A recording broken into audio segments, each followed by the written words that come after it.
Finally আরও একটি স্বপ্ন পূরণ হতে যাচ্ছে, একটি বাইক নিতে যাচ্ছে। আসলে বাইকটা আমি নিচ্ছি না, নিতে যাচ্ছে আমার বন্ধু ইরফানে। বাইকের প্রাইস এবং কোথা থেকে নিচ্ছে সবই থাকছে এই ভিডিওতে। রাতে অফিসে নাইট করে এসে বাসায় ঘুমাচ্ছি। আজ দুপুর 1টা বাজে ইরফান কল দিয়ে বলতেছে ওর সাথে এক জায়গায় যাওয়ার জন্য একটি বাইক নিবে।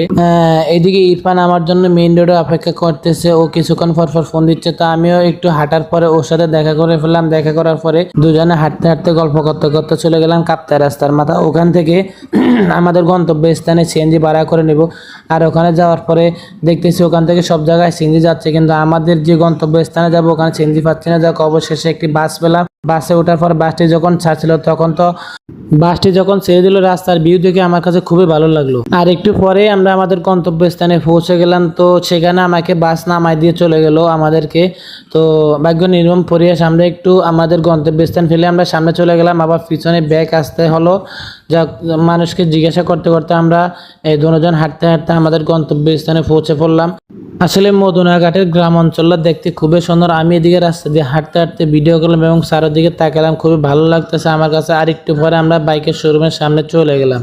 চলে আসার পর দেখতেছেন এই হচ্ছে সেই বাইকটি, যে বাইকটি ইরফান কিনার স্বপ্ন দেখতেছে। তো আসলেই এই দেখতেছেন বাইকটি, বাইকের মালিক তাকে বাইকটি দেখাচ্ছে যে আসলে কীরকম বাইকটি দেখেন। তো সে একটু পিক আপ মোড়ায় দেখতেছে বাইকের হেলথ কতটুকু, সেও দেখতেছে। এদিকে বাইকের শোরুমের মালিক বলতেছে বাইকে কোনো সমস্যা নাই। তারপরে ইরফান চারিদিকে ঘুরে ঘাড়ে দেখতেছে যে বাইকে কোনো সমস্যা আছে কিনা। তো অবশেষে ওর কাছে মোটামুটি ভালো লাগলো। তারপরেও সে একটু করে ঘুরে ঘাড়ে দেখতেছে।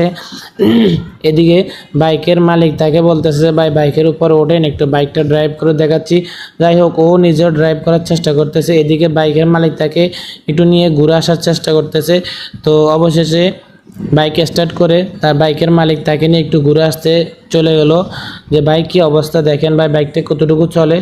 সে উপলক্ষে তাকে বাইকের পিছনে করে নিয়ে গেল রাস্তায়। এদিকে আমাকে একা রেখে ইরফান চলে গেল। কিছুক্ষণ পরে ইরফান চলে আসবে। এদিকে আমি দেখতেছি আকাশের অবস্থা ভালো না, টিপ টিপ বৃষ্টি পড়ে। যাই হোক, অবশেষে আমি এদিকে ওর জন্য অপেক্ষা করতেছি। কিছুক্ষণ পরে ইরফান চলে আসলো। আর এদিকে আসার পরে বাইকের মালিক তাকে বাইকের কাগজপত্রগুলো দেখালো, বলতেছে 29 সাল পর্যন্ত ডকুমেন্ট ঠিক আছে, কাগজপত্রটাও সব ঠিক আছে। তো এইদিকে যাই হোক, বৃষ্টিও হতেছে টেপার টেপার। আমরা ছাতা আনি নাই। যাক, কিছুক্ষণ পরে আমরা চলে আসলাম কাপ্তাই রাস্তার মাথা। বাইক আর নিলাম না, পরের দিন এসে বাইক নিব বলে আমরা হাঁটতে হাঁটতে রাস্তার মাথা চলে আসলাম। এই ভিডিওটা এতটুকু পর্যন্ত। ভালো থাকবেন, সুস্থ থাকবেন, ধন্যবাদ।